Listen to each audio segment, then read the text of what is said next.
Hear about it.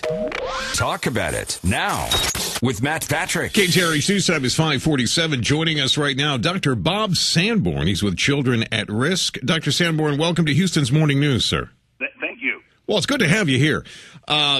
Very interesting article in the Chronicle on Sunday, and the report that you put together. 1/3 of our kids in Harris County are dropping out. Many of them are low-income students, according to your report. Dr. Sanborn, let me ask you this. Does this add more fuel to the argument for choice in schools, say a voucher program where parents can send kids to the schools they want to send them to? I think absolutely it adds a little bit of fuel, but more importantly, it adds fuel to the fire that we don't have enough of those good schools. I think that you can give kids all the choice they want, but if high poverty kids don't have the wherewithal to understand what those choices mean, or the parents don't understand, and more importantly, within their neighborhoods or within a normal driving distance, none of those good schools exist, that means we have to start rethinking what we're doing. I think we do have some extraordinary schools here in Harris County, here in Houston ISD, spread all around. But the fact of the matter is that for the number of kids that we have, we don't have enough of those extraordinary schools. So there really isn't.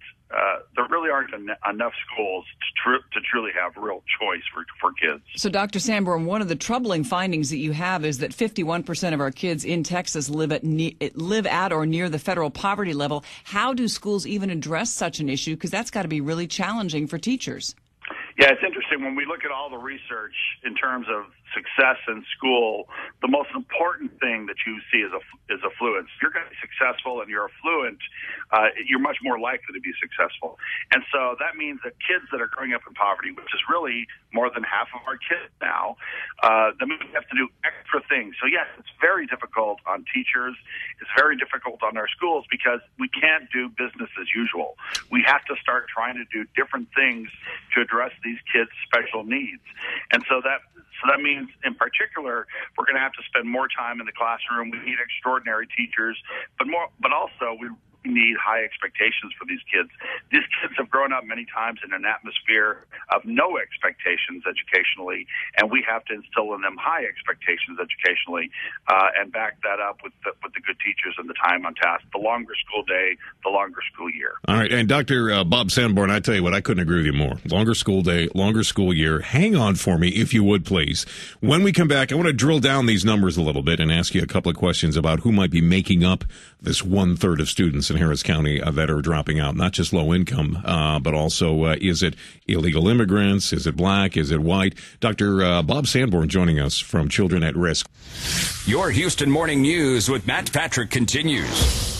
KTRH News Time is 5:53. Joining us, Dr. Bob Sanborn. He's with Children at Risk. Did the report that you read about in the Chronicle about Harris County kids, 1/3 of them dropping out, although, Dr. Sanborn, those numbers are certainly better than they were 10 years ago. But talking about those numbers, how accurate are they? Are you taking into an account those kids that have maybe moved out of the county, moved out of the state, gone on to a private school? You're counting them all as dropping out, right? Yeah, we have to look at sort of the bigger picture. When we look at transition rates for kids in Houston, for kids in the state of Texas, we find that after the 9th grade, so starting in 10th grade, there's very little transition. Moreover than that, we have found such abuse with some of the numbers that are reported by schools. I mean, inordinate number of kids being reported as homeschooling in the 11th grade, and we just find that this is a place where schools can sometimes fudge the numbers a little bit to make themselves look good. Mm-hmm. So what we've done is we've just eliminated all those things where common sense says kids after the 10th grade are probably not going to be homeschooled. We know that there's more of an influx of children rather than an outflux in terms of out of state and out of the country. So we looked at some of those things, and we try to create the best possible numbers that we can. All right, but Dr. Sanborn, let me ask you this. Sure. The public education system as it exists in Harris County in the state of Texas, and let me just broaden that and say across the country, it's a failure. I mean, would you agree with that? I mean, let's just drill down to the bottom. What we're doing in this country to educate our children is a abject failure. It's time to change. I think there's a lot of truth in that. I think that when you look at public education, that has been the way that children have always moved from one economic class to another. So when you look at the history of public education, it's been a success. But yes, when we look at are we really treating this generation the way that we need to treat it educationally? I think that by and large we're not. Like I said, we have some good examples of good schools, but there are too many examples of really bad schools. And yes, for those kids that are going to those bad schools, it is absolutely a failure, and we're going to have to try to do something differently. I appreciate your time. Also appreciate the report. I thought you and I would be arguing more, but I'm glad that we see eye to eye on a lot. I'm glad. That happens occasionally. I'm always good for arguing, but thanks so much for having me on the show. Well, we certainly do appreciate it. Dr. Bob Sanborn with Children at Risk. Thank you for your time.